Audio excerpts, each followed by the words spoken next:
बाबा श्याम के भव्य दर्शन करिए और बाबा श्याम की रोचक बातों को जानिए। एक देवरानी और जेठानी में किसी बात पर जोरदार बहस हुई और दोनों में बात इतनी बढ़ गई कि दोनों ने एक दूसरे का मुंह तक न देखने की कस्में खा ली और अपने अपने कमरे में जाकर दरवाज़ा बंद कर लिया। थोड़ी देर बाद जेठानी के कमरे के दरवाजे पर खटखट हुई। जेठानी तनिक ऊंची आवाज में बोली, कौन है? बाहर से आवाज आई, दीदी मैं। जेठानी ने जोर से दरवाजा खोला और बोली, अभी तो बड़ी कस्में खा कर गई थी, अब यहाँ क्यों आई हो?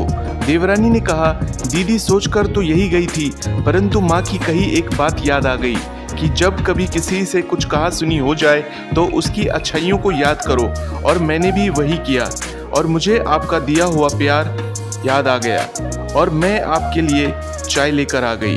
बस फिर क्या था, दोनों रोते रोते एक दूसरे के गले लग गई और साथ बैठकर चाय पीने लगी। बाबा श्याम कहते हैं कि जीवन में क्रोध को क्रोध से नहीं जीता जा सकता, बुद्धि से जीता जा सकता है। अग्नि अग्नि से नहीं बुझती, जल से बुझती है।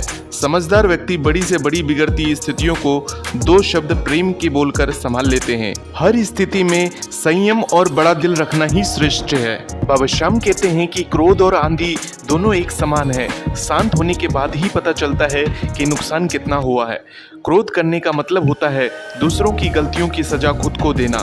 क्रोध एक तरह का पागलपन होता है।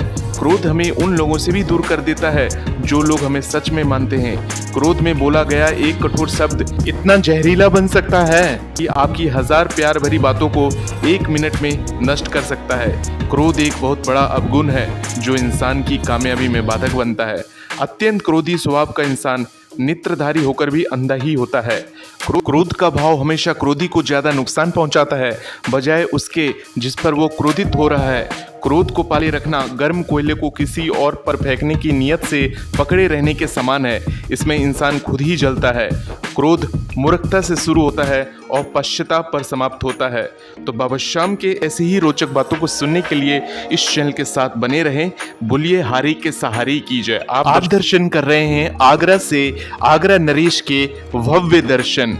लखदातार की जय। जय श्री श्याम, जय श्री राधे, जय श्री राधे।